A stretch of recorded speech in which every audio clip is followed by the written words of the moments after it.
Good morning, ladies and gentlemen. I'd like to welcome all the representatives of the media, all the stakeholders who are watching online broadcasting of our event on Press Center Media Group Russia Today site and on information resources of Россотрудничества.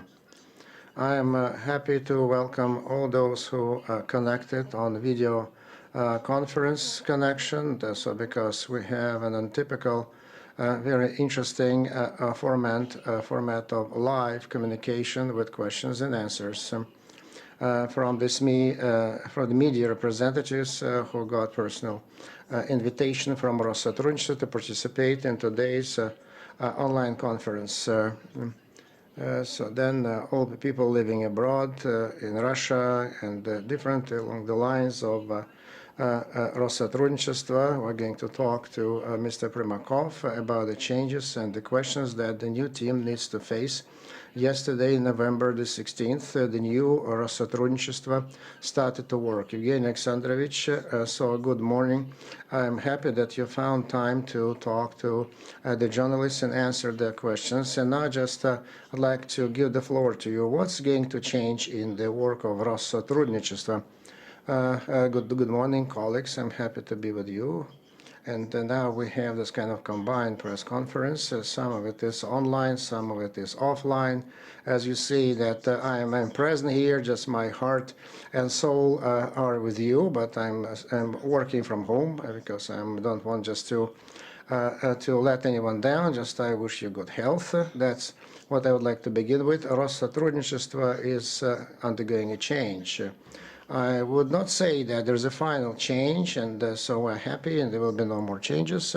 That's not that, because our policy certainly should be honed, geared, changed. That's why the transformation had to do with the central apparatus and the meaning and the sense.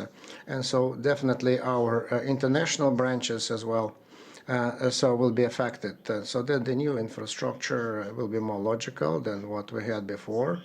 And so there will be no doubling of the functions, a new management system, so you can always find it on your website. So then the management of economic cooperation, then so this one chapter that will be kind of humanitarian support. So then there's a big corporate sector that we have economic interests, and so we'll be just so we have just read with greater attention so the regulation of Россотрудничества. So there are many points supporting these initiatives, humanitarian initiatives, and because formally this Ministry of Trade is involved in it, but we do not want certainly to take away their bread, but we need just to work with corporate sector anyway as well, just like them. So then the organizational analytical department where we have just to draw comparisons, get our ducks in a row, and so what need to do, so what we are doing in this sector. We need to understand the environment because we had two country chapters, so abroad and the CIS departments. So that would be logical to put both, so international and the CIS. Then the Department of Politics and Information, very interesting unit, because Россотрудничество as an international agency, I think that the lion's share of our functions is information, providing information, working with information, so going through the information, deciphering and properly processing it, and then education, science, and then the Department of Culture, and then we transformed a little bit, so that was the Cooperation International Development Department, so then the International Humanitarian Support, so now it is going to be called differently. So then to support international cooperation, humanitarian programs, meaning so then Россотрудничество did not have this plane before. This is very briefly, so I reported you in full detail about the means. So then certainly there's a service of fighting corruption, combating corruption, etc. But these are the most important changes. Well, they're not organizational, but they have a deeper meaning. Meaningful changes. So first, I can sincerely tell you I'd like to thank the previous team of Россотрудничества and because you talk about the central international department, those who work hard pull their weight, so 90%, so they're still there, so no changes because there are some targeted changes, but the bulk is there. So I'd like to thank all the management of Россотрудничества for their effort that they kept, saved, supported this agency, that it kept working well. And then in the sphere of culture and education, we continue to have good positions. Valentina Mitrofanova, huge thanks to her. And so now we are, so we're not just refuting what we have been doing before, but we're trying to improve. So we're bringing new things. What's new? So while some time ago the main task of Россотрудничества was to demonstrate the culture and humanitarian presence. And then humanitarian was something exclusively culture and art and language and science, and only that. And not only issues of social development, humanitarian rule of law. So now just we're widening it, spreading it. So now it should include something what we understand by this term in the world. So then legality, morality, access to rights, the rule of law, access to education, to culture, etc. So this is what we understood by this term. But it's not only demonstration, because now we need to work with the public opinion, because the new updated Россотрудничество is the agency that works with public opinion abroad. And this is extremely important, because we cannot be possibly satisfied with what our flag demonstrates, so our great culture. We need just to go further. We need to work with the public opinion. So why? Because we need cooperation. Why the cooperation with Russia? We're after it. So we want just to develop better attitude of the globe, of the world towards Russia. So we need to promote Russia. This is very high on the agenda. So then we need to find common ground. We should avoid conflicts. We need to continue. So we need handshakes. Because because we have many reasons and grounds to think that the world is getting deeper and deeper into conflicts and confrontations, and Россотрудничество should be completely different in its approach. What I mean is the support of good attitude to Russia, good feelings to Russia, and supporting that, because in some countries people become hostages of political decisions of political elites. So that's the reason why we need to work with public opinion, because we think that when we do that, certainly it affects the centers of decision making. If we want just that this or that country could treat us in a more complementary fashion, so that if we wanted to have better relations, so our compatriots to get better rights and guarantee their rights, so then it will mean that the public opinion is good. So then the rights of our compatriots abroad are protected and the attitude is better. So then another very important point, which is very organic, should be factored in as well from the viewpoint of cooperation, is it's not just rejecting the outside perimeter, but talking about the inner perimeter, so meaning the CIS countries, the former, so this is what we call the near international realm. So the CIS countries. So here, just we work within the framework of the international politics there. So because we are just an international political agency, so just as part of the Ministry of Foreign Affairs, and President certainly is the head of it. So there's no one can close or open the branch of our office just anywhere in the world. But when we work in the CIS countries, so then the concept of the international policy tells us that this priority is going to be implemented by way of redistribution of our resources in the CIS countries, in the former USSR republics. And so that's why. So our budgets are very low, but they can be transferred and back to work in the CIS countries. Certainly we have problems, financial problems. We have low budgets, so we recognize that. But this is what we have. These are the cards we have been dealt, and unfortunately we have to play with the cards we have. So there are always constraints, financial constraints. And then another very important, we at our agency understand very well that the main guarantee of the influence of Russia onto the international political arena is a good, healthy status of our economy, growth of our economy, and the well-being of our people. And that's exactly what we're working for, because the peaceful, happy, and convivial perimeter to us is extremely important for Russia. Thank you. But I think that there'll be a lot of questions. That's why I will just recap. I will stop my monologue because I did not cannibalize the time.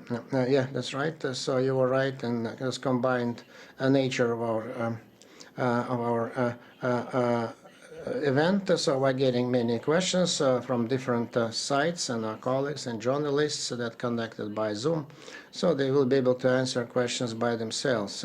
But they need to raise their hands, so that the Zoom has this function. So Evgeny Alexandrovich acts as the head of Россотрудничества and not as a politician. Please ask your questions that have to do with the activity of the agency and the humanitarian cooperation. And please don't repeat the questions that have already been uttered on air before. So the first question goes to the General Director of TV company Russia Today, Alexei Nikolov. Please, over to you. Please. Good afternoon. Good afternoon. My question. So we face the situation whereby in other countries they just don't. So so for different reasons, we have a kind of a pro-Russian lobby in foreign countries, and we have this feeling that so they were putting stakes on people who come to Russia. They need to learn Russian, and it's naturally so then to learn the Russian language is no less difficult than to learn the Arabic language. So to what extent do you think, just within the framework of your cooperation, your agency, to what extent you can face this challenge of forming these potential groups of influence composed of journalists, economists, politicians who would get education in Russia without having to study Russian, because for many of them it's a cut-off point because it's too challenging. So without making them study Russian, or just through some courses, or just another environment could be involved, so that could preclude the necessity to learn Russian. And then within the next 5, 10, 15 years down the horizon, how it may look like. The thing is that we originally will need to be very specific to audience, what kind of audience we're dealing with. If we talk about education in the CIS countries, then I'm confident. Then we certainly will need to insist that the Russian language should be so the main language. Otherwise, it will dissolve and disappear. And so then the Russian language is lingua franca, because that's the language that unites all nations. And Uzbekistan, when they come to Georgia, so they speak Russian naturally. So that's our legacy, and this is great, and we need to support that. When we talk about international countries, long-distance countries, so to say, so you were absolutely right in saying we need to take into consideration the fact that Russian is extremely difficult. We need to teach it, but we need to lure the audience. So by educational courses using local languages, why not? Why can't we, for example, organize an IT team, for example, of the software development in Karachi? For instance, that would be taught in English. So this IT course, why not? Because IT and physics and maths department is extremely strong, has always been very strong, for example, in physics and math. Then another very important plane, education. So we are inclined to think, and we're gravitating towards this, that we should not so much export our education and attract foreign students here, but to teach them abroad. And that is why we need a network of Russian schools abroad, We need just a good cooperation between colleges, and we're building it. So there are lots of projects running now. So that are just approved by the state. For example, Russia-Armenian Slavic University, Russian-Tajik Slavic University, and so then there are international agreements on that, all official. That's great. Yeah, but there are schools that plan, we plan to build in Tajikistan, and there are teachers that we send to Uzbekistan to work. This is great. This is all good, but we need to support so private and public initiative in the sphere of education. So let there be more schools, not necessarily taught in Russian, but teaching Russian and with the help of Russian. These schools so can be private, no problem. I think that Россотрудничества is supposed to support private initiatives. Let it be even commercial initiative. Moreover, for example, if somebody makes a decision to open a commercial school where the Russian will be taught, so along the lines of our values and programs, and the school will be commercially successful, it means that someone else will come to this market, and there will be many schools like that, and this is great. Then there is another non-commercial. It's not kind of charity when we support from the budget, not that. So which is very difficult for us here because we have lots of domestic problems. But it will be a school, so certainly will be a fee-paying school, but they're just collecting money for their own maintenance. So there's not much money. There's not much money, and then foreign countries maybe $200-300 maybe. And so they're not for profit, but they can support themselves and exist very nicely. I can give you, for instance, of the British system, British schools. And so at the end of the day, they are all non-governmental. And if you look at them, if you scrutinize how they work, it's a franchise operation, private, commercial institutions. So that are given a green light, the green light just to go ahead. And so they are just on the lists as institutions that need to be supported. That's it. As I promoting it, our education should be done abroad. So in any form and shape. So the question is, what we as Россотрудничество can support them with. So let's call a spade a spade. So we cannot invest millions of dollars. So then, for obvious reasons, but we can train teachers. We can provide books, textbooks, exchange programs. So we can lobby, so to promote the verification and the kind of confirmation of the documents of these schools. So that's about their education provided them in our educational system that should be recognized as standards. Then about lobbyism.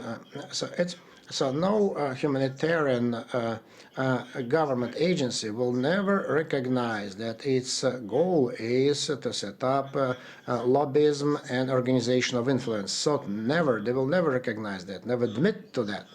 That is why we should just we should not just teach people and send them back and get the pleasure that we have taught them, but to continue good relations with them, connections with them, relations. And there are several humanitarian institutions in Russia, and they should not compete with each other because they are just pulling the weight in the same direction. And so here, what we need, we need some time. So we need just increase their education, enhance studies. So when they identify some medical staff, IT people, just bring them back for enhancing their knowledge. So this bicycle has been invented. And it's all there. All you have to do is just to mount the bike and go. That's it. Use what we have. Thank you. Our next question, TASS, Yulia Nemchenko. Yulia, are you with us? Yes, so I'm sorry that you can't see me, but I can hear you. Evgeny Alexandrovich, half a year ago, about a bit less, we talked to you. It was the first interview at our agency. And you spoke about the necessity to change the acronym of RTNK, Россотрудничество. What about, so that there is a new institution, identify the priorities of this updated agency. What about the name? It's difficult to pronounce. They are a mouthful, Россотрудничество. So maybe just you get a new name. This is so that this is the smallest problem for us, but very important. And all of a sudden, it turned out to be a tall order to select to find a name that would sound would sound well in a coherent way abroad. So lots of options we have had, and so then the name of the agency proper. So it has been established, confirmed, and approved, and we should not change that because all the paper and the stamps and the chops and everything. So we should not just do the branding at the expense of the budget money. But we need just to find a common name. Because even short, Россотрудничества is a mouthful, right? So it's difficult for foreigners. So something brief, non-official, not something that changes the essence of our. And then the second is the new name for the centers of science and culture, the cultural centers, lots of names. So we have 73 centers like that in 62 countries, and 80 centers if you talk about branch offices. And so RC, ENG, it's very difficult, but the majority of the centers, they named themselves. So the Russian House, Russian Cultural Center, they have already named themselves. A Russian Cultural Center. So we need just some kind of throughput name that would be immediately recognized everywhere. But you know the way it goes. So yes, we're all bureaucrats, all public officials, and we really want to get the feedback of the society.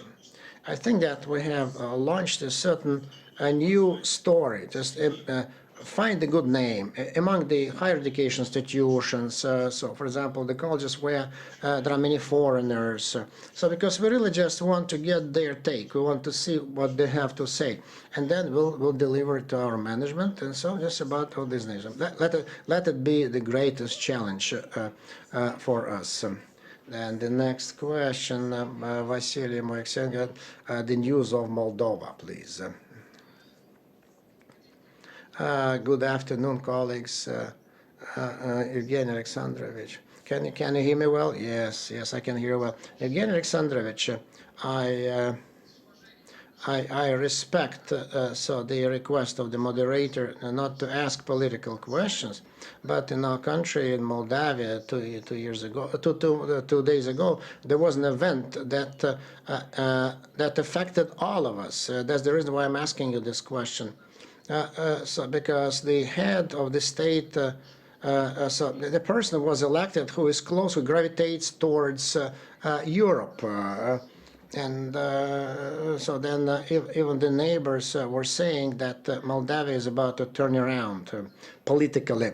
And so we're watching very closely how in Moldavia we have many financing institutions funded by the United States, then non-governmental organizations through Europe, just the money is coming in as well from Europe.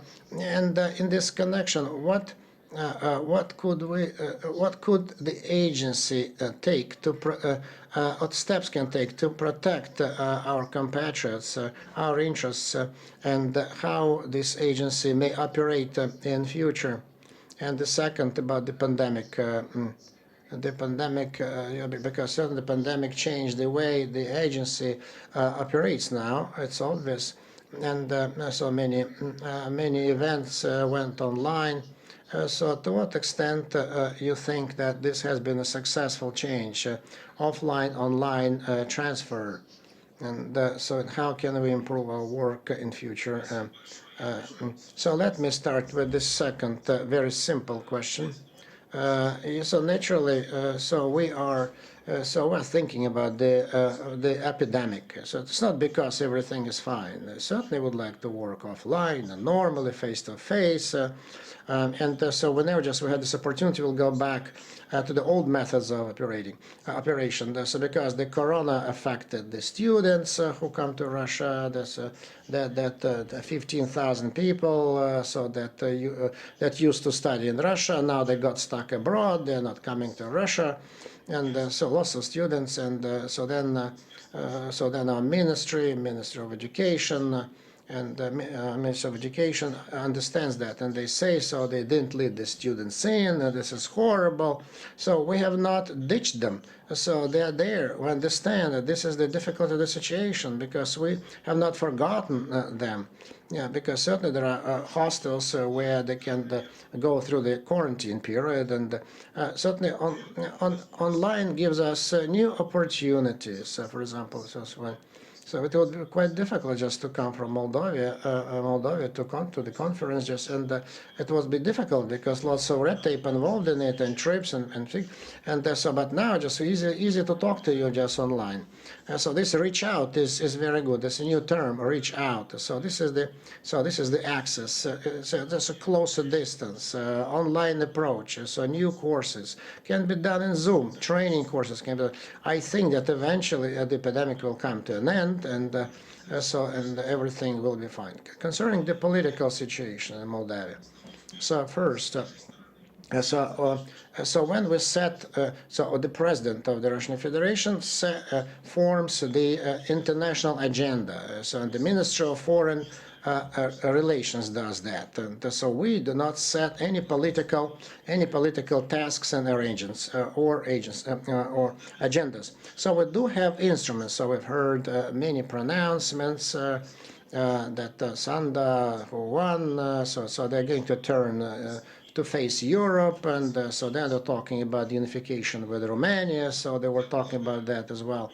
Even to that extent, I think that personally, so we're talking about a very serious question that has to do with the future of the Moldavian sovereignty.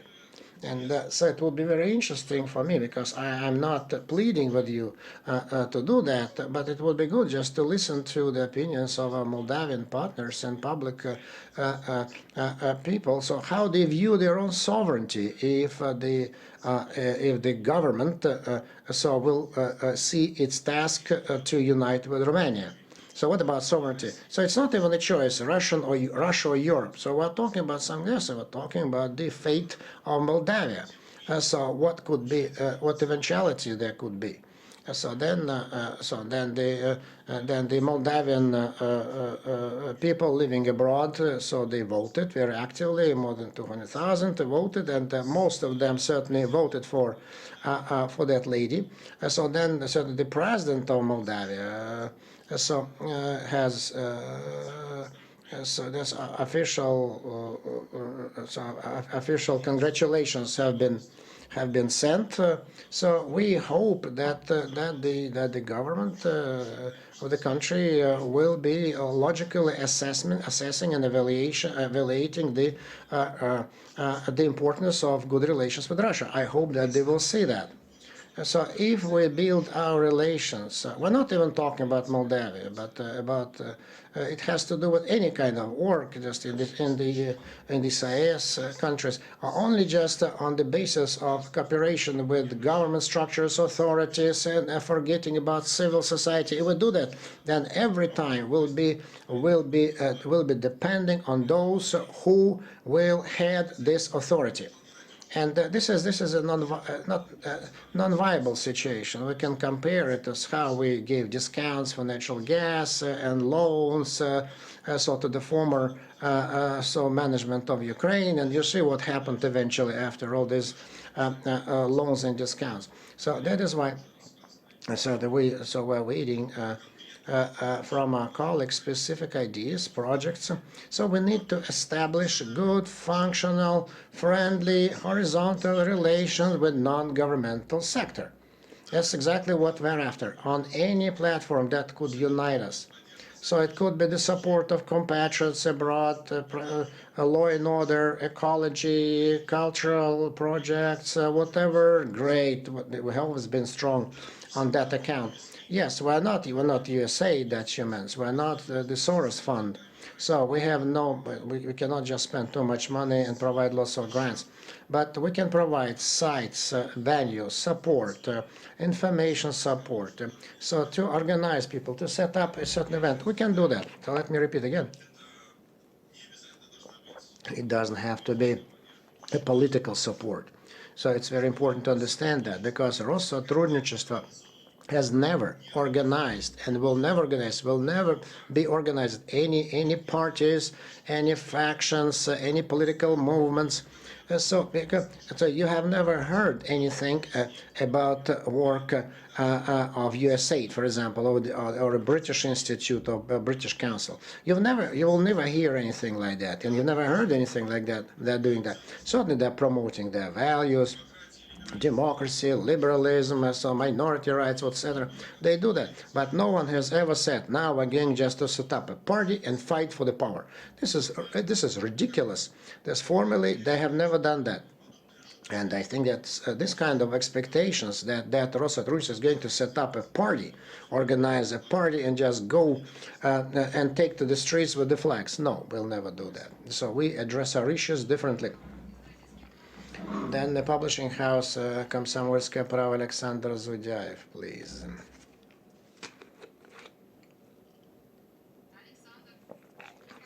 Alexander, are you there? Please turn the mic on.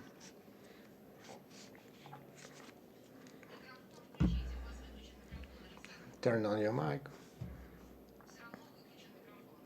It's still off.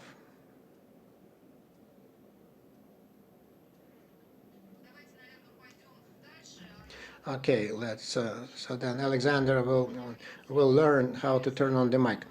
So then I see Kirill Vyshinsky, our colleague.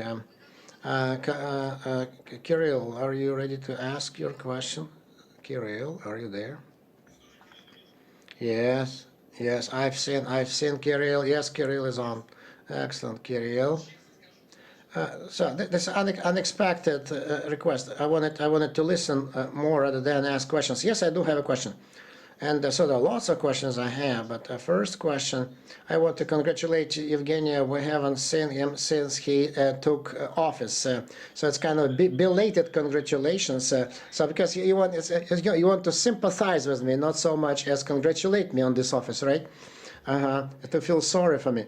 And so that's a lot of work, and problems galore, especially in the CIS countries.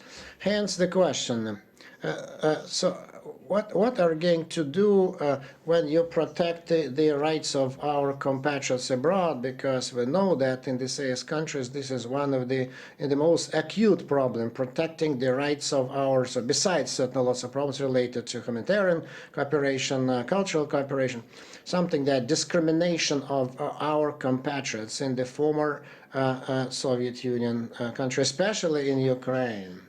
So this is an extremely important subject. So first, let's talk about what we, as the agency or as an agency, what we expect from our compatriots, how we deal with them, how we work with them, different audiences. There are compatriots who are, the ancestors of the white guard emigration. So they keep religiously Russian culture.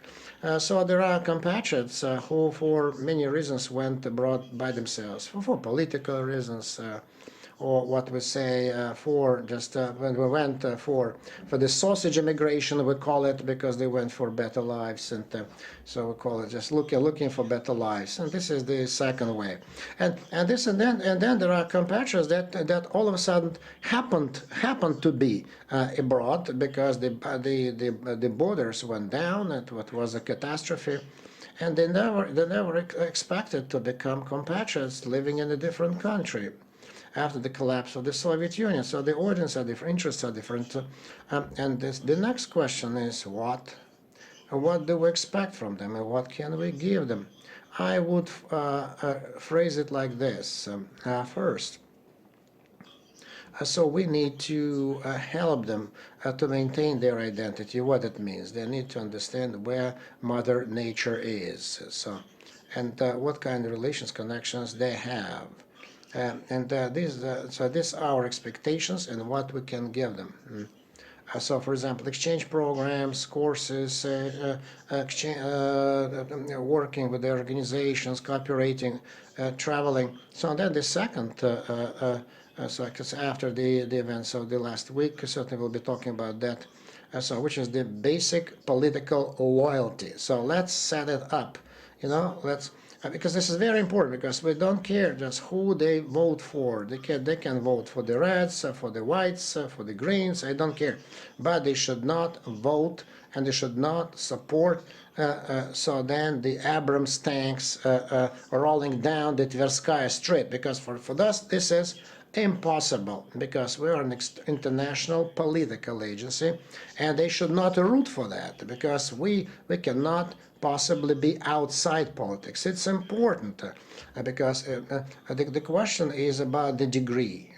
We cannot possibly support and help and spread the ideas like return the Crimea to Ukraine, the Russians are occupiers, and so then the annexation of the Crimea can be likened to Anschluss, comparing Russia to the Nazi Germany, and all these disgusting things. We cannot do that, we won't do that. And thus, at least as long as I had this agency, they will never have this, period. Then the next story is protecting human rights. That's exactly what Kirill was saying, right? Yes, can I touch upon this point? Let me talk on that. So this is human rights protection. So then, the foundation, the head of the Foundation of Rights of Compatriots has changed, and we're going to step our work there. So there's a new guy there. So then the work to protect the rights of our compatriots. It's not just always participating in the settlement of debates, who just stole cargo from someone, let's take them to court. It's not our business. But it's our response to political persecution. This is it. So that somewhere they close down for political reasons, not financial reasons, for example, they close down a paper or some business. Somewhere they arrested a journalist for political reasons. We need to interfere, actively participate in it. We need to find lawyers, some media support, everywhere we can. So it should be wide and everywhere. This is an organic and natural obligation of ours. Then there is a there's specificity of our Russian-speaking diaspora. Not the best characteristic. So it's very specific. So we know a lot of countries, unfortunately, where so they were inside the Russian diaspora. So there are lots of settlement of debates. People are squabbling, arguing, debating. So we went just to minimize that because they're fighting among each other. Because our representatives should be good diplomats. Because we need just to pacify them. We need just to make them go together. Just to feel better, because so we do not feel so well, and certainly we need to avoid this these internal fights within our realm, because we have a government commission of our compatriots, and so because of my presidency, I need just to be a part of it. I need just to enter this this kind of operation as well, because it's one of our priorities. So look what I want to say. So in the structure, we used to have department to work with our compatriots. Now in our structure, it's not there. So like you don't see, for example, the department on the on CIS countries. That doesn't mean that we're stopping our work. No. We're not seizing it. It means that this cooperation, working with the compatriots, is becoming the most important for all throughput, everywhere, like a red line. So social, cultural, educational, social, economic, everywhere. So this component is everywhere. It's just from A to Z, everywhere. So this is the dealing with helping our compatriots. That's going to be there everywhere in all our departments. To follow up on Kirill's, the question that came to our side from Roman Cymbaluk. What issues Россотрудничество is going to address vis-à-vis Ukraine, and what projects are being introduced in the Crimea, Donbass, and Lugansk in the Crimea. So we need to find ways out of this tragic and horrible conflict. We need to find a way out of it. We have no task to change the regime. We have no task to win the war, so we have the task to stop the war. So we need to find common ground. So there were so many things that divided us recently, but we need to find common ground. But unfortunately, so the work of Россотрудничества in Kiev is politicized, and not politicized not by us. And so when we hold an event, for example, in Ukraine, so non-political, absolutely non-political, a festival, so Pushkin Festival. So we always were thinking that so the crazy people will come with lots of car tires and put them around our building and set them on fire. It should not be that way. It shouldn't be that way. In Moscow, so we just recently opened a Ukrainian Cultural Center. It's not an operation, but it's not an operation because we closed it down, but it was the choice of the Ukrainian Cultural Center in Moscow to keep it closed. It was not our decision, to close it. And then no one closed it forcefully. And I think, so the cultural relations, educational relations, it's what unfortunately is one of the few things that are still high on the agenda that need to be supported and maintained at all costs. Thus, our agenda vis-à-vis Donbass is as follows. So it's all humanitarian in its nature. So actually it echoes the tasks and problems that Russia sees there, which is stop the bloodshed, stop killing people. And so until recently, Россотрудничества so never provided humanitarian help, and so the non-governmental sectors and the Ministry of Extraordinary Situations provide support. If we have any resources like that, we'll support and join the effort and support the residents of Donbass and Lugansk. But if we have a chance to support and the citizens of Ukraine on the Ukrainian side of this division line, so we would be happy to do that too and support them too. So let me remind you of a horrible situation spring this year where my good friend Sergei Garnilov, deputy of Gosduma, agreed to send a private business to send some medical cargo. So there were ventilators, masks, so then disinfectants, etc. So they agreed just to send this to the Laura in Kiev, Pechorskaya Laura, and so they ran into difficult problems. So we said, whatever you bring, we'll just set torch to it. You won't be able to distribute. We're not going to allow to distribute. We'll burn everything. And the Crimea, so there is nothing to discuss because the Crimea is part of Russia, period. There is nothing to discuss, Alexandra Djodjaev, I know you're online, please. Good afternoon. So now I know how to turn on the mic now. Good. So Evgeny Alexandrovich, if I may, so how do you see the role of the Russian centers abroad? Are we going to expand the network of these centers and finance them?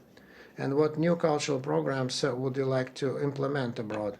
And then, because certainly we don't need any nested dolls there, but we need to represent modern culture of Russia abroad and project it.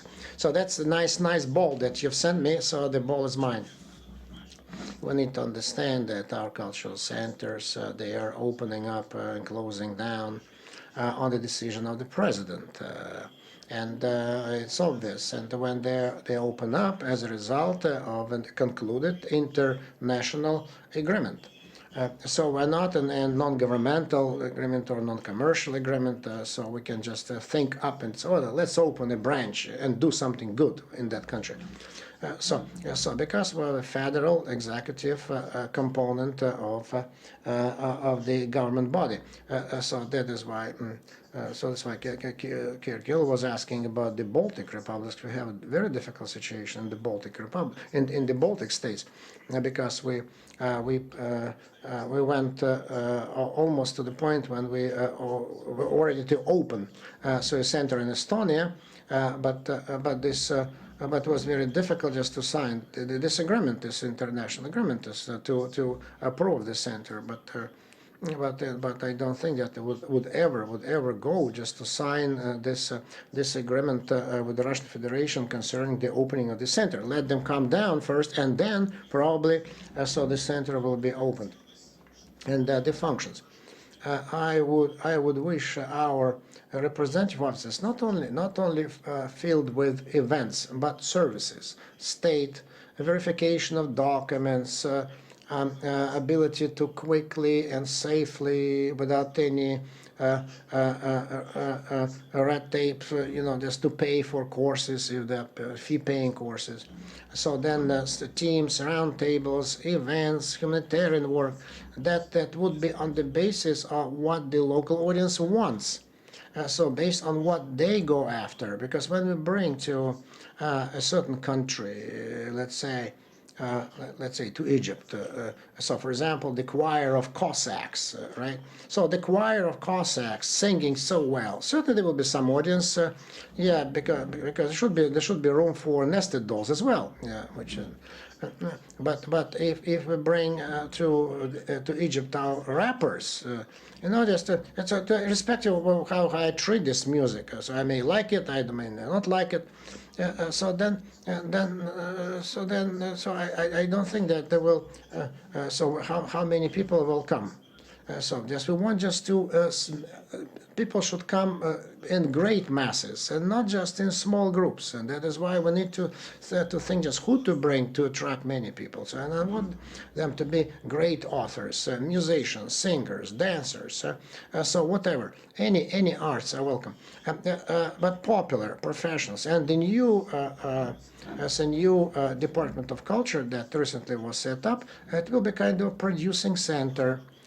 Because we need to work on cutting costs of our singers, of our performers abroad, because we cannot possibly, support the trip of famous singers abroad. But we can cut costs by 2-3%. So, for example, talking to the Ministry of Foreign Affairs to discuss issues how to cut the customs clearing specifics, and so get the VIP lounges, so something a little bit to make it a little bit cheaper. And then our task is just for our teams, our collectives, our higher education institutions, cultural institutions, companies. So we need to provide that. So then, and the Ministry of Foreign Affairs is all about diplomacy, and the embassies is the main representatives' offices that project our diplomacy and our politics.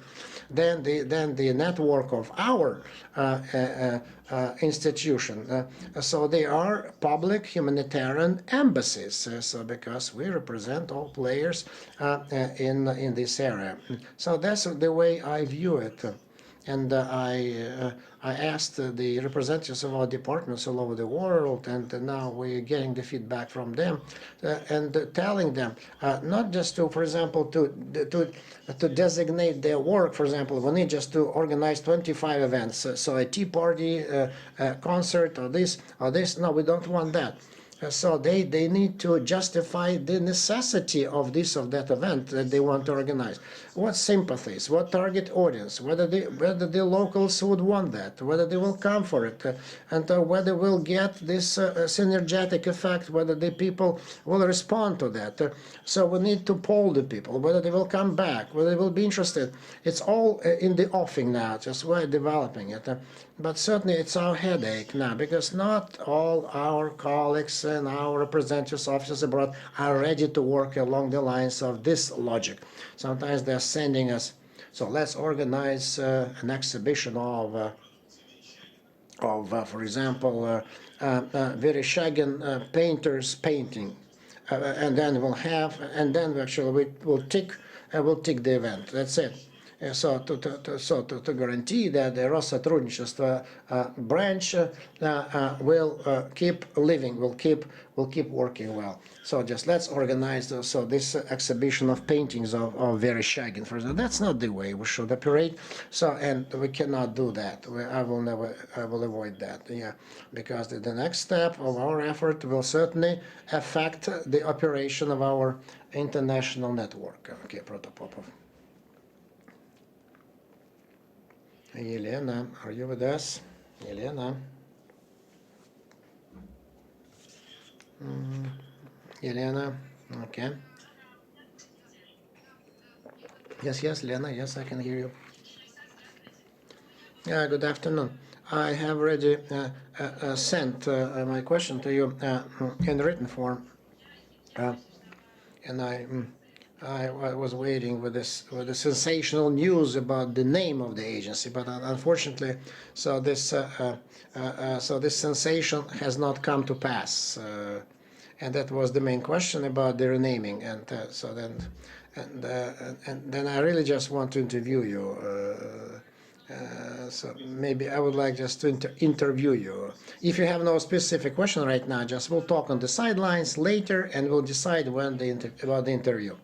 Then Polina Himshashvili, RBK, please. Polina, are you with us? Yes. Hello. So you're not alone. Yes, with us. Great. Yeah. Uh-huh. You're not. Polina, are you there? Your question. Polina will get back to us. Yeah, right. Okay, then. So it's not waiting for her to come to join us. Our Polish colleague. So then, weekly Polish thought. Mateusz, please go ahead. Can you hear me? Right. Can you hear me?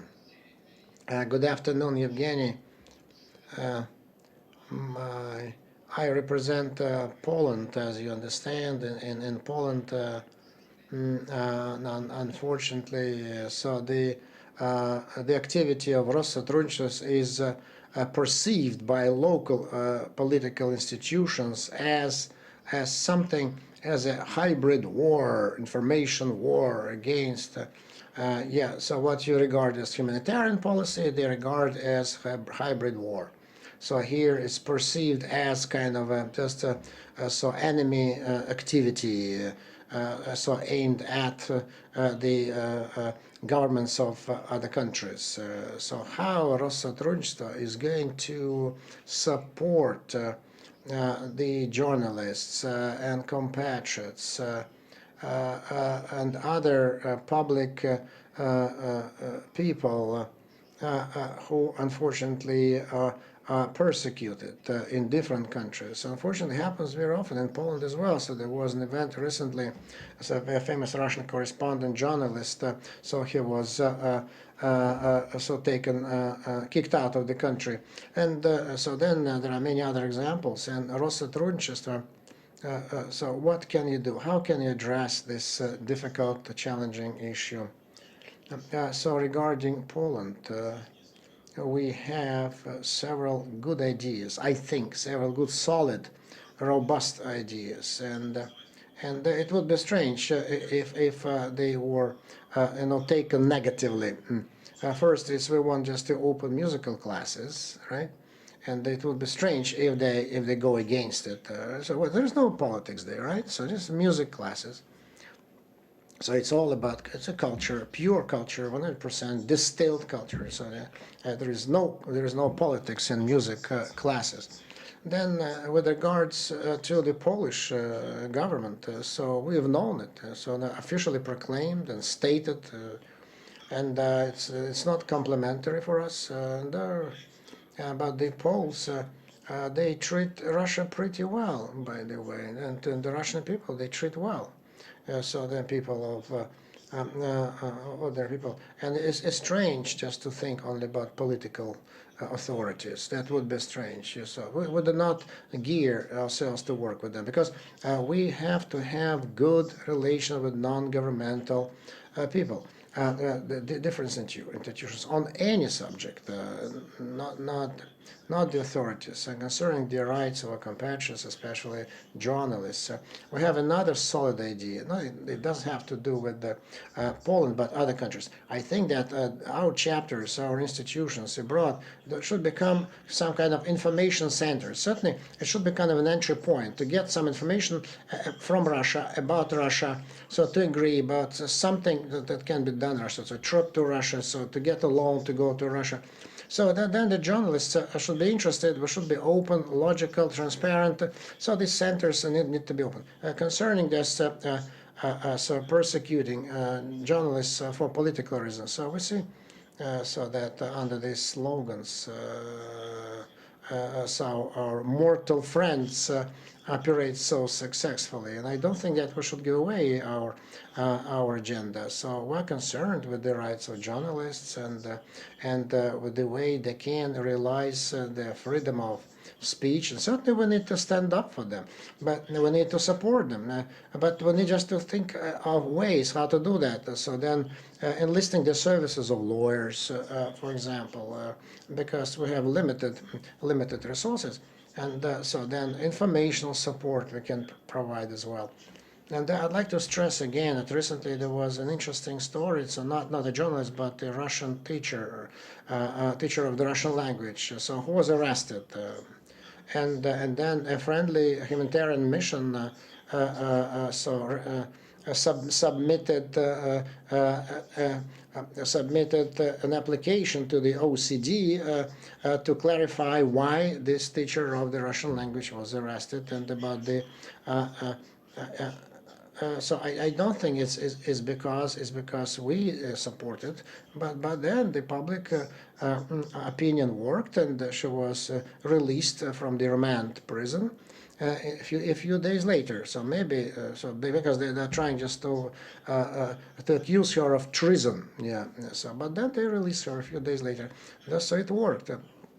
So when they submitted this letter to OCD. Is the performing your rights, is the realization of your rights. That's what it's so important. So when we say let's honor the rights, okay, what's the opposite counter argument? Let's not honor the rights. So that's why when they talk about hybrid war, it's kind of smoke and mirrors, and also to cover some unpleasant things that they do not want to be in the open under the limelight. Okay. I saw your question. I'm sorry for the glitch. Evgeny Alexandrovich, first question, you were talking about the political loyalty. When you say why there will be no total test, right? Total test on the knowledge of the Russian language. You explained why it's not going to happen, right? Okay, let me be clear on that. So this dictation test is a great thing. I agree. So then in October, when we held this dictation test, so I went to the studio and I was saying some heartening words, words of inspiration. Then I had the texts.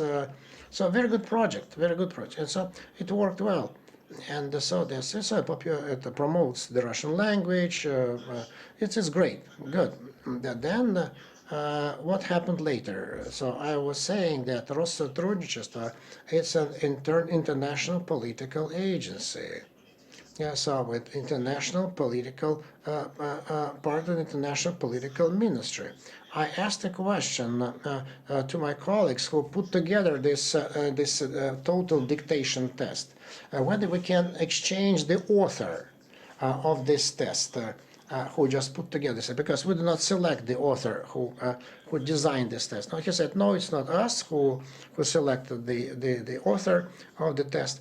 So now just pay attention to the question. So they suggested that Россотрудничество, because the Russian language is outside policy, and the Russian language is outside politics as well. So now the question, in which place and how the international agency, which actually works with the public opinion, can be outside politics, because it's our part and parcel. It's and so he would say that we deal with work with public opinion. So what kind of message we're sending to this public opinion, let's say in Europe?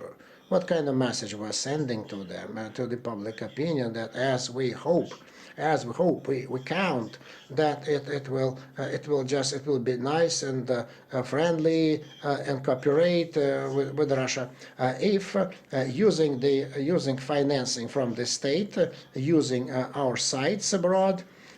So we give it to these sites to the author, who are saying that the Crimea should be returned to Russia, and your changes in the constitution is a bad thing, and that Russia is an evil empire, and then they compare the return of Crimea to the Anschluss in Austria, in 1938 in Germany. And so how can we do that? So how can we, as an international political agency, be outside politics?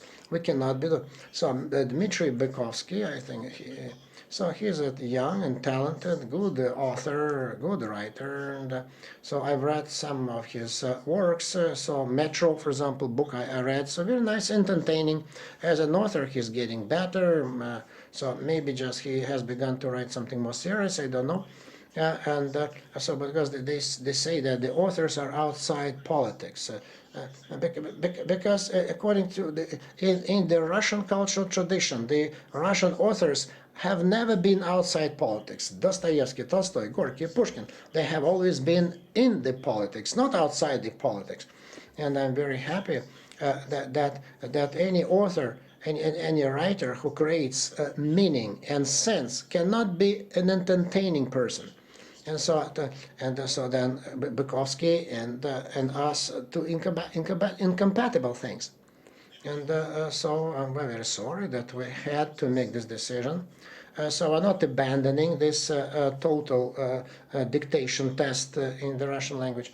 And we do not want to think that the Russian compatriots so will be denied the rights to write this dictation, because a good project, for example, so then simultaneously, even in other days, sometime later, so then we can just different author. So let's find a different author, different writer who will just set up this new dictation and will definitely hold it and will never copyright, always copyright, because the promotional of the Russian language is our trunk line. And so, Director of the Center of International Cooperation, Russia-Serbian Dialogue, please. Evgeny, good. Speak up, please. Speak up. Can you hear me? Yes, we can hear you well. So, good afternoon. My name is Evgeny. I'm head of International Russia-Serbian Dialogue. My question will be kind of illogical because of my post position. How do you plan the cooperation of Россотрудничества with representatives of the peoples of in the Balkans? What kind of projects are possible to accomplish in the Balkan states and in the former Yugoslavia? What is it that you can do? Unfortunately, we have been observing that Russia-Serbian relations they have not improved much, because the Russian Federation and so we're trying just to organize lots of events aimed at setting up new sites, Serbia-Russia relations, friendly cooperation, etc. But I see that it's kind of on decline. It's whittling out, petering off. And I don't. Everyone is asking me this question. Certainly, for obvious reasons, I get the impression that Russia-Serbian relations, so they deserve better fate than relations just between different countries and regions. They need to go deeper. Or what you said, quote, so that relations will be developing along the lines of the perimeter of the former CIS and the countries and the Balkans as well. So it's a close international community. And thank you. What's your take on that?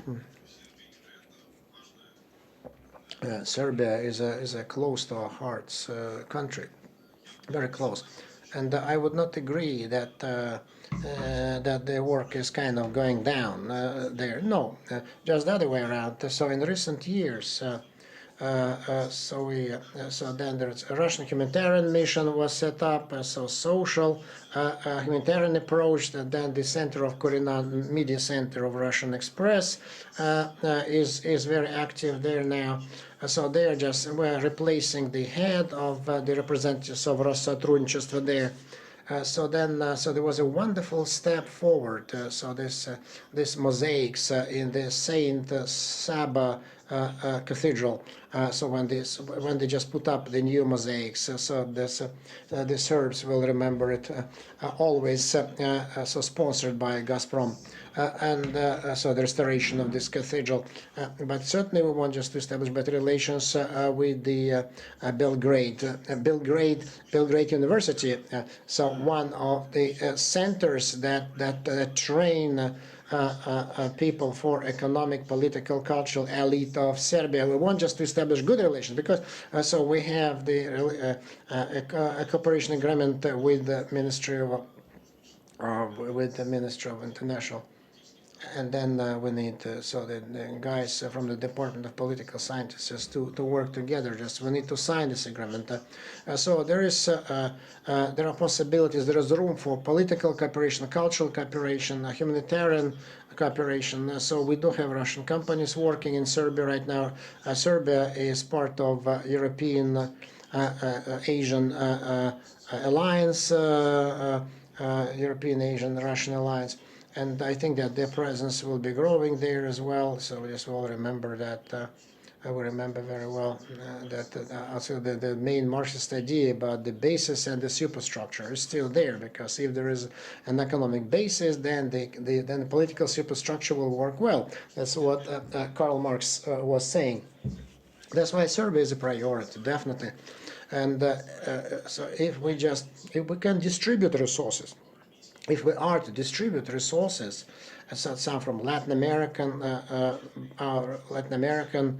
branches, if we have to kind of slow down on other countries, then Serbia certainly will not be one of the countries where we need to slow down our activities, because there are not many countries in whose relations we value, whose relations with us we value so much, and Serbia is one of them.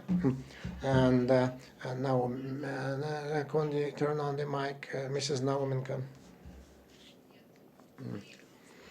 Maria, can you turn on your mic, Sputnik, please? Okay, it's not working out. Okay, let's say Savinkov Andrei, Sputnik, has been keeping his hand raised. Okay. Are you ready to ask your question? Yes, can you hear me? Wonderful.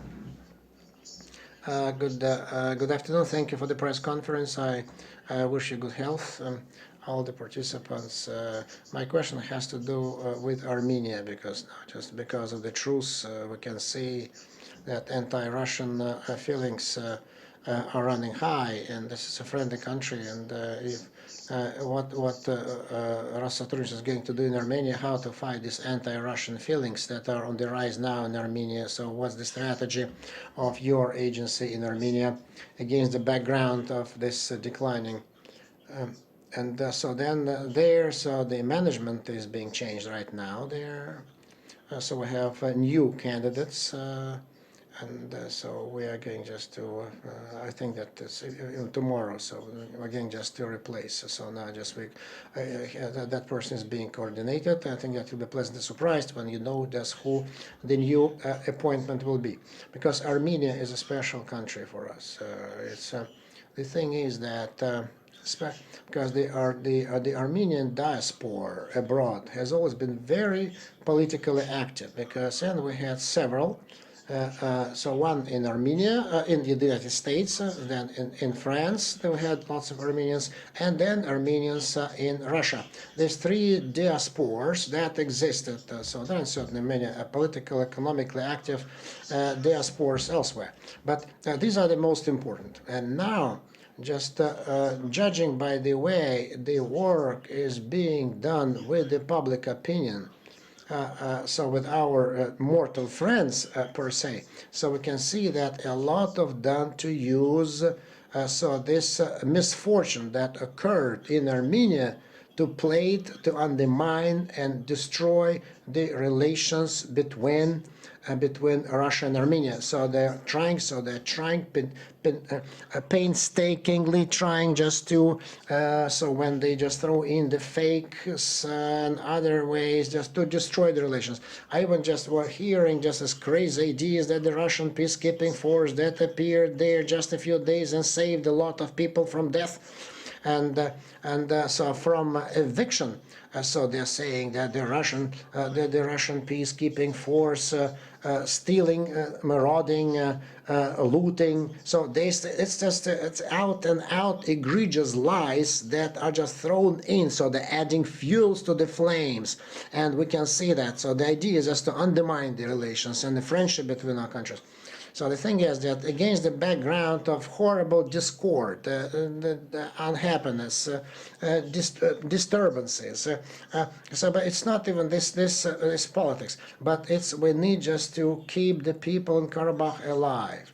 To keep their households, their property, their rights of the people. That's what, and Armenia just should work with us on social and humanitarian plane, because now just we should not take the choir of the Cossacks to Armenia. That's not the place for the choir of the Cossacks right now.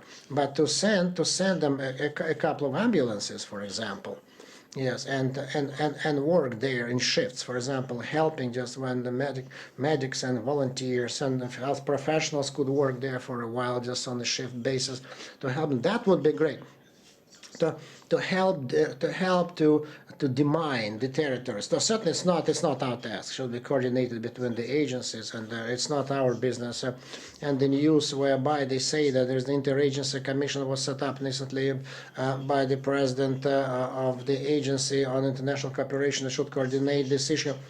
So the excellent, wonderful news, great news, because this work should be coordinated. Not only Россотрудничества works on that. So Ministry of Defense is there, Ministry of Health is there, Ministry of Trade, and Ministry of Economy, everything, Ministry of Education, Ministry of Culture, everyone there. So non-governmental organizations all work there, and every step, every good deed accomplished. So not only just then the balalaika players or choir singers or dancers, but something that actually guaranteed people's rights, saved people's lives. In Armenia right now, that's the news that spreads, because we need to make sure that people know what Russia does for their life and security. So we're going to deal with information. So we're going just to talk to the Telegram channels, with the media.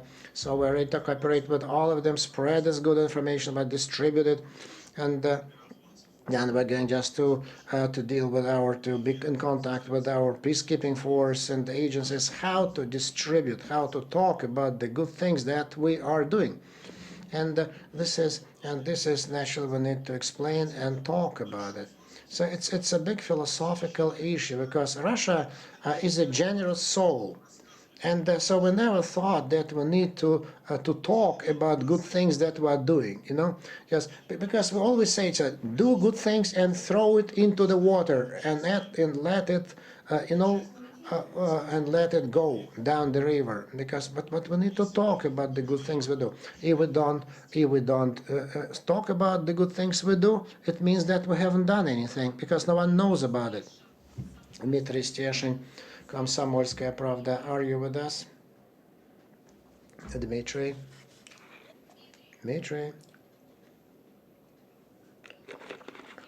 Okay, Dmitry is not with us.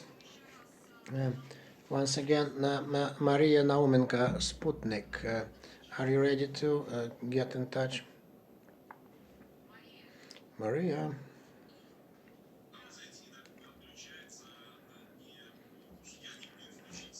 So by the way, sometimes I could not turn on the mic, because you have to turn it on. Okay, we got it, yeah. Okay, Maria, wonderful. Thank you. Thank you, the organizers. Could you talk? I'm sorry. So then the pandemic. So are you going just to reconsider the educational programs of Россотрудничества in Belarus, and what mechanisms of getting Belarusian students to Russian colleges? How you do that? No, we have not changed anything yet, but we are discussing with the Ministry of Education of Russia and with other colleagues how we can improve this system to get more by the Russian students in Russia, so that the Russian education would be available to them, accessible to them, because the Belarusians have their own final exam. It's not identical to the Russian exam. We call this the Unified State exam. And so we need certainly we need just to unify it so that it would be recognized mutually, so that the Belarusian guys, because we have a union state, so that they could actually, so we should recognize your exam and you recognize our exam. So the second point is we see how many stipends for the education in Poland are given to the Belarusian students, many more than what Russia does. And so the quotas for Belarusian students in Russian higher education institutions, the quotas are very small. So Poland does much more. So they're offering lots of stipends. And so why it's happening, I don't know, because this is a systemic problem. It does not concern only Belarus.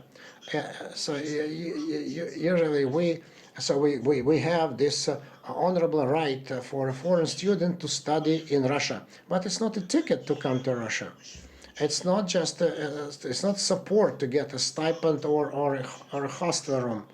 So now there's a new law, a new bill approved by Duma that foreign students have the right to work in Russia because they used not to be able to work in Russia, not allowed.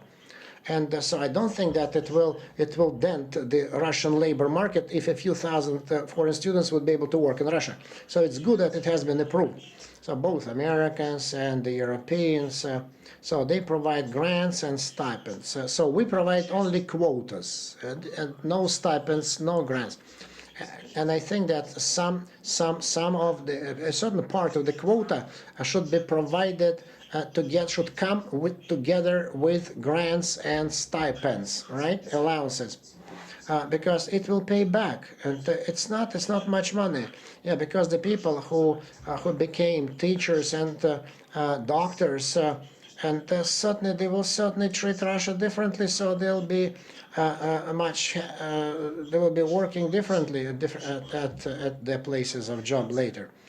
So then this unification of the tests and exams, so they come to us on the same grounds as they would in their own colleges, and it's being discussed right now. So this mutual recognition of the tests, final exams. So then we want to avoid the coronavirus to destroy it all, because so we're all just. All these restrictions, limitations because of the coronavirus, and we have to live in this constrained atmosphere. So, but once the coronavirus is over, we'll be happy to welcome you all.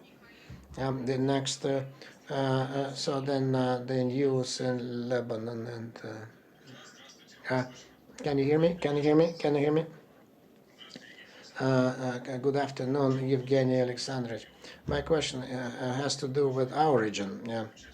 So then, what's new is going to happen in the Far East, in Jordan, Syria? So what kind of mechanism? What's new for us? So how are we going to promote to make Russia more popular in local people? So there are three camps, let's say: those who love us, always remember us, participate very actively in oral events, whatever that has to do with Russia. Then there's a camp that don't like us, and there is a kind of a neutral camp. So are there any mechanism so that would help to gain this neutral camp over to our side? And because we can say that Russia is coming back, everyone is talking in the region, so it's not only has to do with Syria, everyone is saying it's in the air. So they're all saying that Russia is coming back. So what can we do to improve, to enhance Russian popularity in this region? What planning?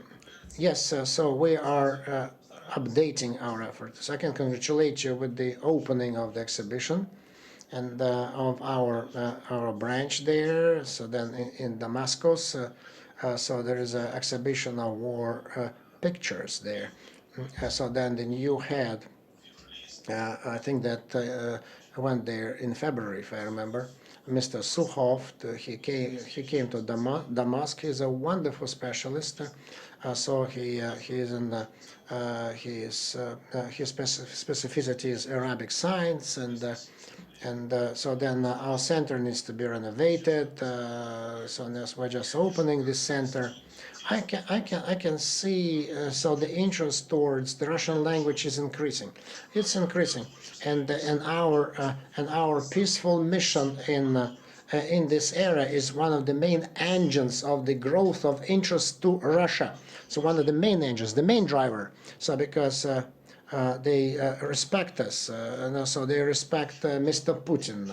Many people want to study Russian. This is great. This is wonderful, and we need just to follow up on that. Certainly, but social humanitarian component is not sufficient, and so that should cooperate and help the international development. What I mean, so is the selection between the choir of the Cossacks and the systems of the water treatment facilities. This is much more important because so then.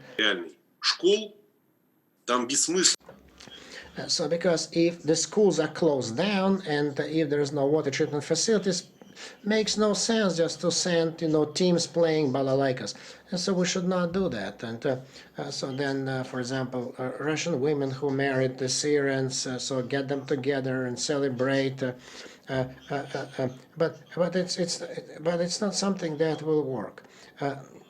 Lebanon, for example. So we know that now, so then 30% of the population of Lebanon, they are all refugees. So then the burden on social sphere is huge. People have no rights. They cannot work, and so they live on parking lots and somewhere underground in slums.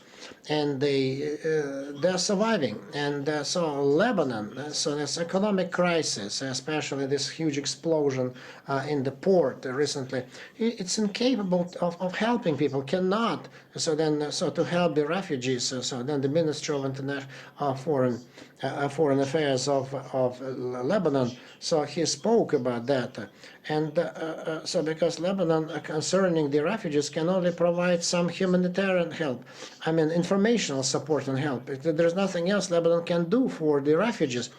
So we do have our teams there. We have some companies who have the right to operate offshore drilling, that they got contracts to restore Syria in the energy sector, housing, construction, power generation, etc. We have our companies working there. And I think that they need to carry a certain share of their social burden because they're there working with contracts there. So that's for example, let's renovate a hospital and then and keep silent about it. No. So we need that Россотрудничества, the Minister of Foreign Affairs, working together, spreading the information, promoting, talking about the good things, so because we should not lose this the growth of interest of the people to Russia. We need just to keep working on it. So it was interesting events. There were some fires, forest fires were burning in the northwest of the country recently. It's our helicopters from Khmin Mim base were putting down those fires. From Syria, so Russian helicopters went, and the official people were talking. So you're not helping us. You're not helping us because Russia is a very generous country. So they were just helping with the fires, putting them down, sending helicopters, and never spoke about that. And the Syrians did not even know who was helping them. Yeah, because there is a lot of so bad information that the Russians came, so what they're doing here, and so they're not even aware of the good things we're doing, so even at the level of the Lebanese ministry. And Russia, Berlin, Marie Krzyzewska, your question. Please turn on the mic.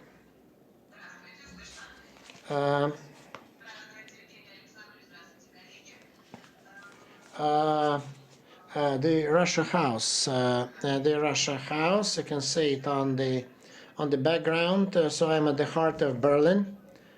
So then you were listing what the work of Russian centers should look like in Europe, and so concerts, exhibitions, practical help.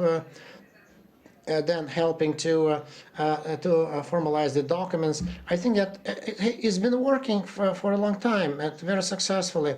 And our radio station, Russia House, has been very successful because we've been working with the Russia House for a long time jointly, very successfully, and everything is up and running. And the Russia House is a great center of attraction of the Russian-speaking people.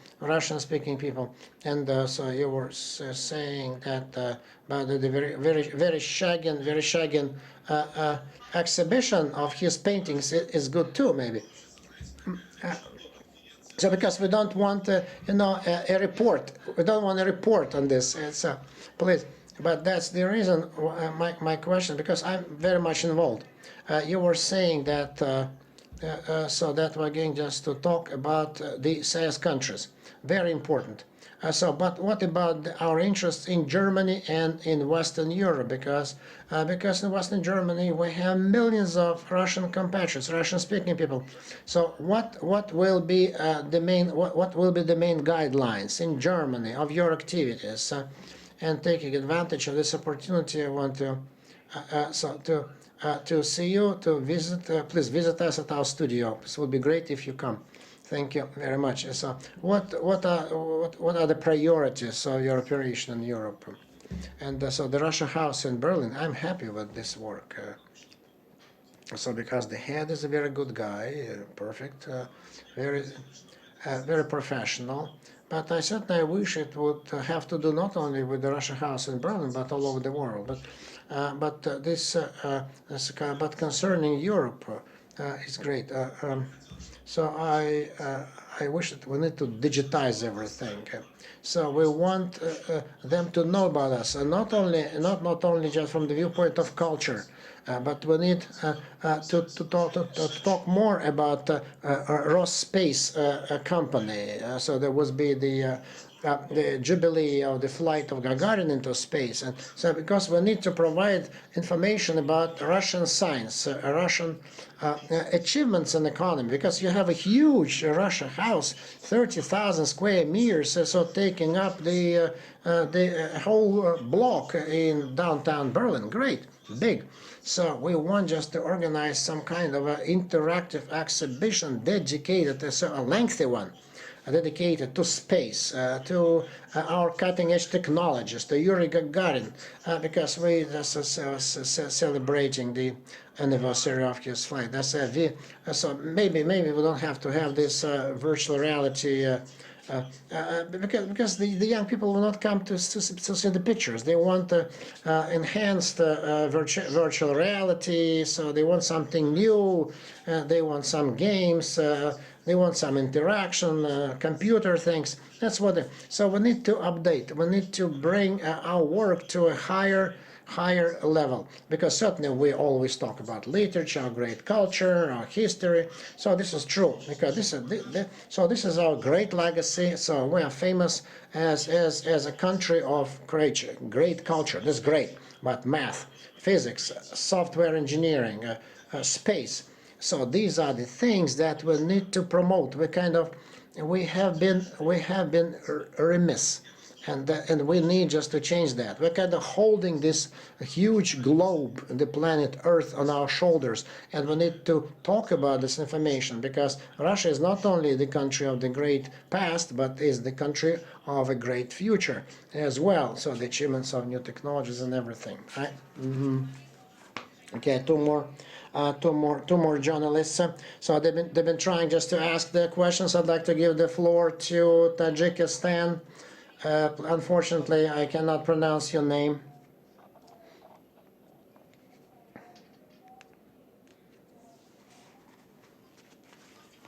Yes, please speak. Evgeny Alexandrovich, My question has to do with Tajikistan. Have you managed, against the background of the pandemic, to implement the plans that you had before?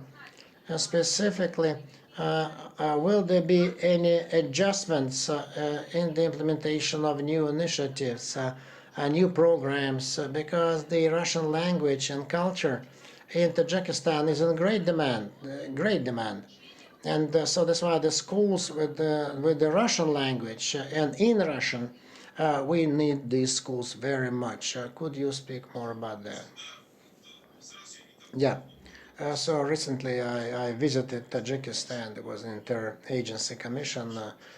Went there, and so our heads changed, and our representatives of Tajikistan came to Uzbekistan, is visiting there, and so then there is work in Penjant, and then he's going to move to Dushanbe and start working there. That's one of the priorities. Tajikistan is one of our priority countries. We have a good office in downtown Dushanbe, and the former head that moved to Tashkent has done a great job. So we're going to update this work, improve it. It should be even more open, and so we have some good advantages of our center there. But not all of them, not all branches are freestanding buildings. So because if they're part of the embassy, then you just cannot enter freely. But these freestanding buildings with a good yard, I think that should be something happening there all the time, because there is no perimeter, no security. Should be public internet, should be some public space, so that people could come and spend time, have coffee, tea, and the Russian center should be a center of gravity. So the students are willing to join us, and so the Russo-Slavic University is working very well. So there are some constraints concerning COVID-19, because Tajikistan was one of the first countries that allowed offline education at the colleges, and they opened up their borders to us. But now, as you know, the situation with the epidemic is quite difficult, so just so the lockdown measures are coming back, and we have more restrictions now, and so we had some problems with the Tajik students coming to Russia, but it's only temporary. I'm sure about that. Then concerning the students, it concerns not only Tajikistan, but there was a decision of the president, a decision of the Duma. That this quota of 15,000 should be increased by 2024, 2 times at least. Quota should be increased of Tajik students. We don't know about the economy because of the coronavirus, to which extent the economy will be affected, but the number of students will be increasing definitely, because we really want more students to come to Russia from our former Soviet republics, from the CIS, Central Asia, etc. What's important? So there's a big difference between how the British Council works or the USAID works. So the British and the Americans. For them, so then how they get their education? It's a way of brain drain. So we can take the most talented guys, and so just train them and keep them, right? We have a different task. We need to train them and return them back. Not because of immigration, because they are qualified people. But because our ambassadors of the goodwill, when they go back to their countries, because they will enhance the sovereignty and friendly relations of their countries vis-a-vis Russia. This is our task. That's the way we see it. That's why for us, this education should never be something that debilitates your country, but it's only what makes your country stronger. And then it's one of the reasons why. So while launching this story with so switching from quote system to stipend and grant system, and very happy just even before I assumed office, So then there's so then we have the right to look for students, to find students. So that, I mean, it's great that students now have the right to work in Russia. This is great, because if we give the students the right to study in Russia and finance them, so we want them to study. Yeah. Yeah, so, for example, that, and then we don't want them to become taxi drivers or night guards, because of they don't have any money. So, because if you want to be an IT engineer, you need to be an IT engineer, and you want you to become a taxi driver. That's why we need to finance that. Thank you. Now, Kyrgyzstan. Sholov Dmitry. So you've been trying to ask your question, Dmitry, please.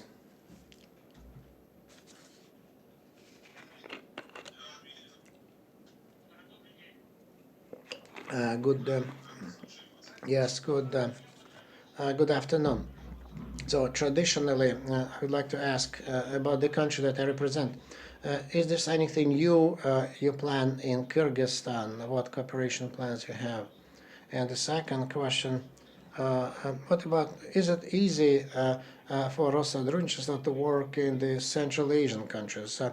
Do you feel any competition with USAID and British Council there and other countries? That's very sad. Yes, certainly we feel competition, because our budgets cannot be compared, cannot be compared. I'm not even going just to quote the numbers, because people just will start, groaning if they see the difference in funding. And so then our colleagues, our mortal friends, as I said, so they've been working very actively in the social and humanitarian sphere. So because we think that the beauty will save the world, and so because we are for the beauty, right? But now it's going to change. So now then the attitude vis-a-vis Kyrgyzstan, we're going to change this attitude, because Kyrgyzstan is one of friendly, reliable countries. So everything is good with the Russian language. So then it's one of the legal languages, the state languages. This is great, and unlike many other countries. And so we want just to make sure that teaching Russian should not go down, because lots of migrants going there and back, and so Russian is the language of international cooperation. And so Kyrgyzstan politically is a very volatile country, very mobile, as we see it regularly. And it means that the people there are very active, interested and active. That's why this non-governmental sector is very strong there, and that is why we would like to build good relations with non-governmental organizations, non-commercial organizations. We want that. So then there are many things that we can do. So with small budget, and if we have skills, so organize training sessions, teaching. Along the lines of agriculture, extraordinary situations, and so then Kyrgyzstan is interested in our companies to be present, so starting companies that are organizing, so then gold mining companies or money transfer companies, so then lots of companies working there. So that's why I count on a great deal of help from our Interagency Commission of the President of the Russian Federation. Thank you very much.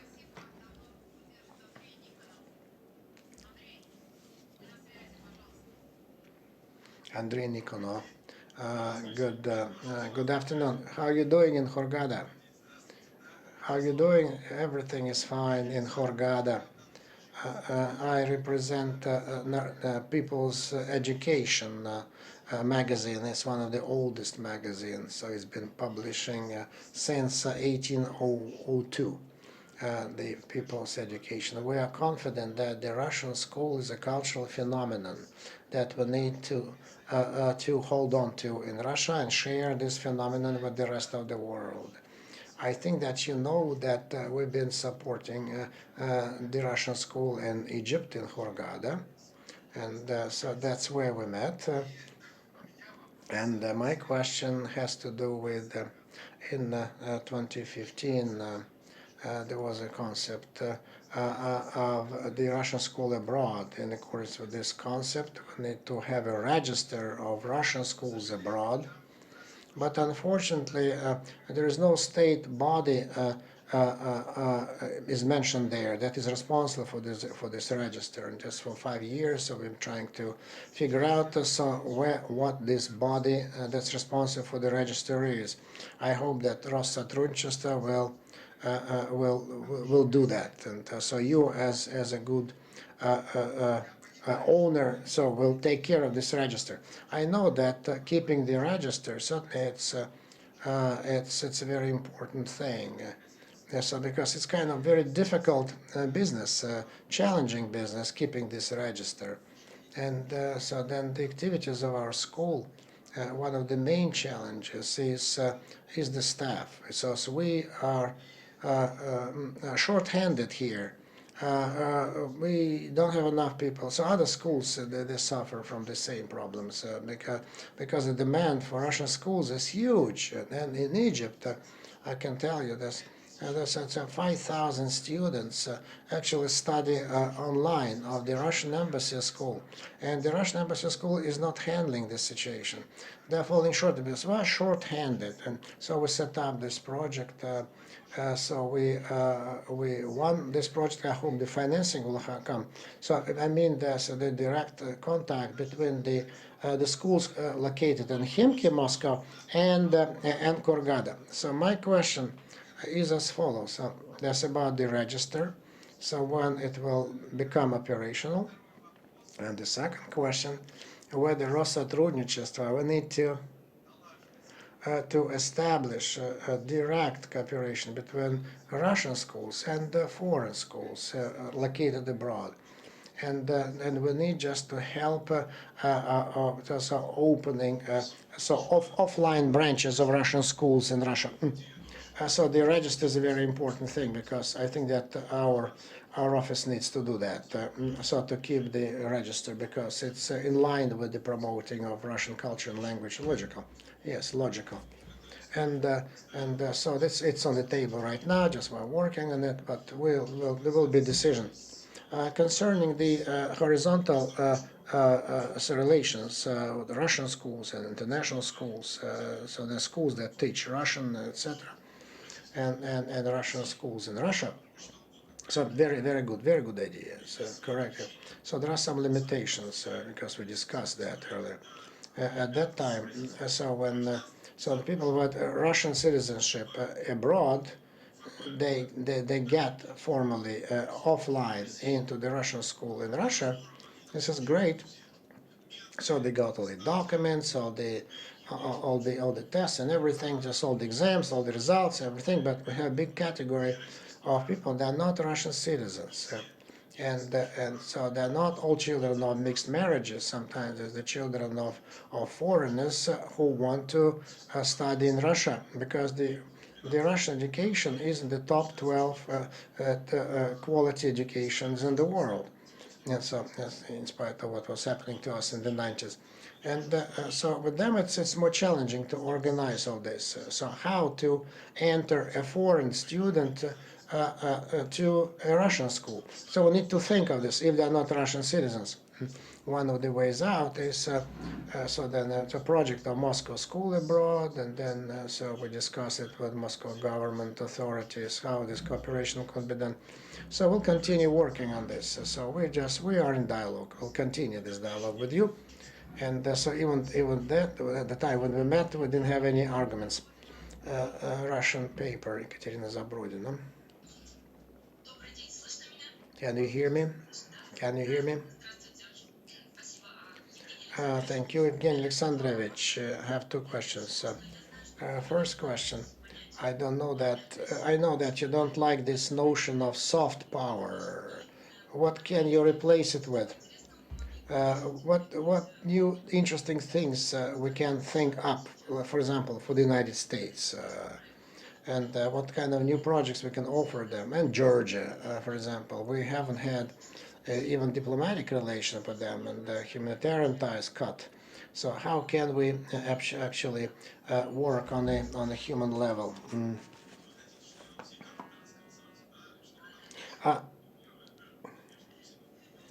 So you want me to open all my cards. So then soft power is what? Is a term. It's a scientific term to a greater extent. And it was invented. It was invented many years ago.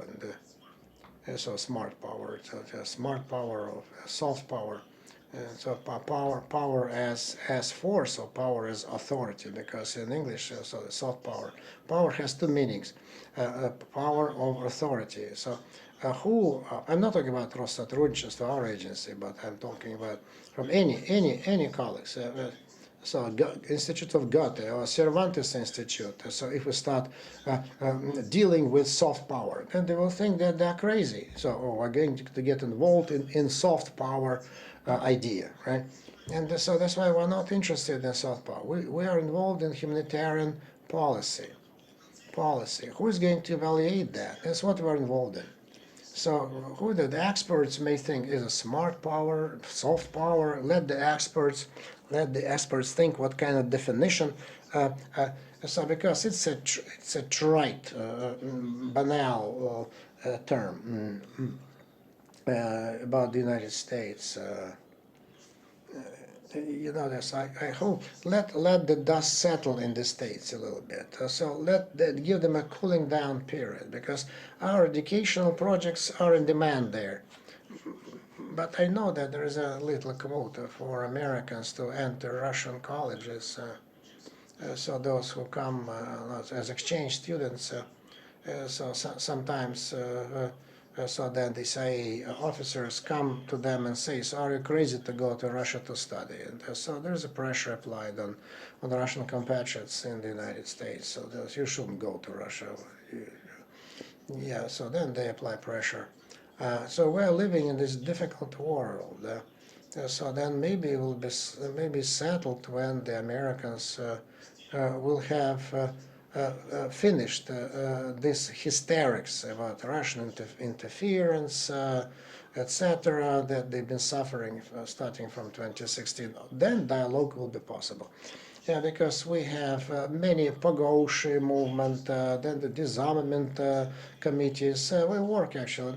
Then there are some round tables, then expert opinions concerning the weapons of mass destruction, proliferation, scientific dialogue is there as well. So then they tried to stop it. Actually, this Russian delegation wanted to enter, and they were under sanctions, and the scientific dialogue was never stopped. And now they tried to stop it, so they denied the entry to the United States. And so, but it's not something that we do. So in Georgia, we have no branch. But for us, it's what I'm sad about, because my grandmother is from Georgia. And here, with Georgia, we need to establish good relations, revive our relations. And people are hurting for that, both in Georgia and Russia.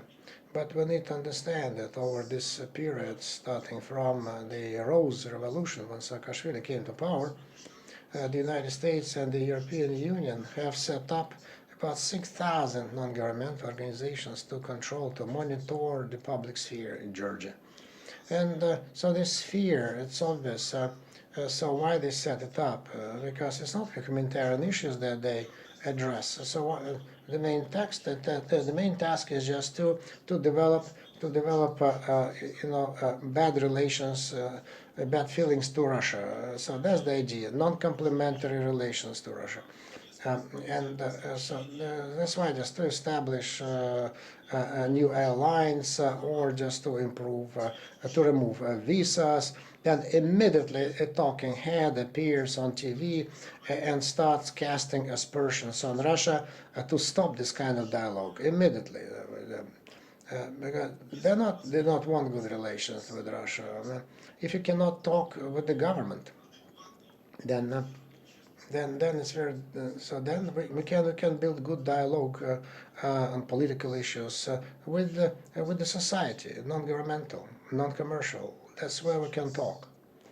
It's difficult for me to imagine that we reopen a branch in Tbilisi. I hope that one day, so that the cultural humanitarian cooperation will stop being politicized, and we'll be able to work together. So there is a Russian theater of Griboyedov, so wonderful. Svetitsky is a great artistic, the directors of this, so there are several departments of the Russian language school. So then they talk about Vysotsky, etc. So they have it all there. But we should not politicize it. We should imbue it with politics, and just we need to give. Yeah, so if they want just to come out with anti-Russian slogans using this, that's not good. Mirsaid Habibullayev, please. So good afternoon. Can you hear me? Question about creation unified information centers about the activity of your agency, and then sports organizations, associations abroad. So that would certainly simplify the access to different types of information, different channels of information, would facilitate cooperation and exchange of information. Do you have anything in mind concerning that? Yes, so information, very important subject, and I touched upon it. So we have, again, just our Department of Information Politics and in providing information. So this department is going to be strengthened. So we have some formal restrictions, because I really want to voice that. And very often they ask us, so why Россотрудничества should not set up a certain agency that would be responsible for this? Why don't you start your own paper? Why don't you start your own agency, information agency in another country? We have no right, unlike information agencies, we have no right to install anything, to found anything. We have no right to found anything. So then the reform of our institution, the main essence of it is that there are some amendments that have been made. So we cannot found any non-governmental organizations. We cannot found any papers, any mass media institutions. We can only develop information. We can promote information. And so we do have many allies on that account. So we have friends, journalists, we have friendly mass media. So we have people, for example, so I'm going just a Telegram channel, I'm going to promote them, Telegram channel monitor. So the guys who voluntarily do a great job. So they sum up all the information on the humanitarian help and cooperation on international development that Russia has been providing to foreign countries. This information has never had no one has ever tried just to put together this information in its entirety. So wonderful stories, great information. And so these stories are very important. So we just summed up all the good things that we've done. And they're helping us. Then cooperation with, so dealing with information is very important. Let's say that. So there was a lot of criticism vis-a-vis our agency, and so they criticize us. And so a lot of it is justified for the agency. Working with reputation is part of the work that the agency should do, because the reputation of our agency is the reputation of Russia, the reputation of those agencies. Sergei Petrosov, please.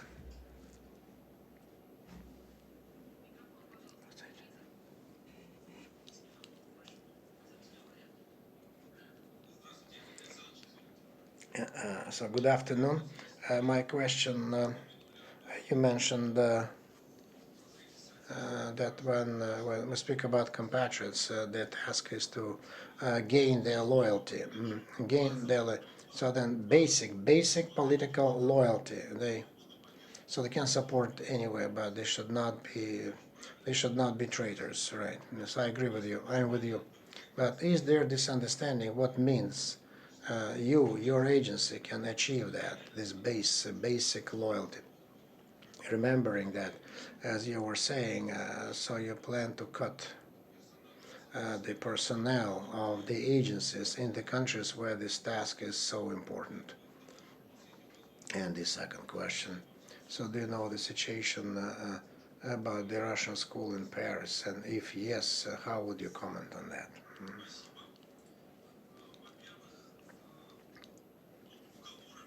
So then just convincing people, talking people into it, it's impossible. Yes, at roundtable discussion, you cannot talk them into being loyal. That Russia is their historic motherland and you should respect and love Russia. Impossible. It's a joint work, so joint projects. And so look, so this is the choice. So I'm just theorizing. So I have an idea to send a person on a business trip so that he would in a certain country hold certain courses or certain round tables. So he's from Russia, he knows how to do it, he'll start teaching, right? But I think that it's much better to find a non-governmental organization there in that country rather than second a Russian to that country. So give him a small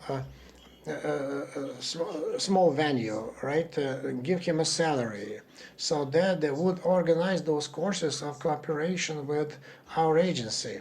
Because where there is cooperation, there is interaction. That's where people. So we need just to find them on site rather than just send them from here. When we talk about cutting costs, and so we are doing it not because we're so rich, just the other way around. Because Россотрудничества is not a non-governmental organization. We cannot hire this many people or that many people. We have 250, the central institution, and then all the people in all other countries is 540 people. That's it. And this is our roster, and we cannot hire more. And so because you need, so if you have to buy something that you want, you need to sell something you don't want. So because we are constrained, and so the staff program is limited, everything. And that is why, so we need to get in touch base with the community of our compatriots abroad. It's not only our agency. We need to just to run after our compatriots. What do we need to do for you to make, so we need to do for you something good so that you would be happy and start responding, because we want them to be active. So want the compatriots to be active. So want them to walk their part of the way, support this project, help us with this project. So we need to be open. So because it's exactly what's happening now. Not all projects are good projects. Not all projects are good projects. Because so in the last 4 months that I've been working here, I've met different people. So they're kind of flash mobbers that would come with some absolute crazy idea, hair-wide idea, absolutely useless ideas, but very beautiful ideas. And then I have to so to tell them. So that's, I don't understand what would be the outcome. Yeah, so there is no point to do that. And so people are unhappy. So there is even a category of people, professional compatriots, and so this we do not talk about such people. So there are lots of these professional compatriots whose children study only in foreign schools and don't speak any Russian, but at the same time, so they come to us, to our representative offices, and so we're going to unite. And so they're telling us that it's our just eternal, immortal unit. You organized it incorrectly because then the ribbons are not correct. So again, just to say goodbye to such professional compatriots. So we need just to find active people that would unite people, not disunite them. Thank you. If I remember right, Marina Umenka, Sputnik. I wanted to follow up and ask another question. Are you on the metro? So that's a negotiating room. It's called the tram. I'm not on the metro. About the transfer money. So the transfer of Belarusians to Russian colleges, because the Belarusian youths, so they want just to go to other countries to study, including Russia. They want to move to Russia. Will Russia be able to help Belarusian students? Whether they can just transfer themselves to Russian colleges. So I cannot tell you exactly the specifics of how it should be done. Let's do it like this. Let's talk about it later, because I don't know the mechanism. So I'll ask the head of about the technology. So then he will just what should be done. So step by step. Okay. Okay. Thank you. Thank you. I will do that. So we are moving over to. We've been working for more than 2 hours, so we need to wrap up. And so I had a lot of questions from our colleagues, journalists who have sent us questions on our site. I'm so sorry that I couldn't verbalize them all. I had to give the priority to the journalists who were asking questions, like the Россотрудничества invited, and that is why I cannot do that. But I will definitely transfer all these questions to Россотрудничества. So I'm sure that they will take time to publish these questions and answers and discuss to a greater extent about that. I would like to thank you for the great talk, and thank you for the questions. It's very important for us, and it's very interesting, because these questions allow us to look at things differently and from a different angle. We kind of helicopter away in this and make good decisions. So please send your questions. We'll definitely answer them. Thank you very much for your participation, and all the colleagues who have been watching, for your attention. And so just till we meet again on our site next time. Thank you very much. Hopefully offline. Thank you. Be healthy.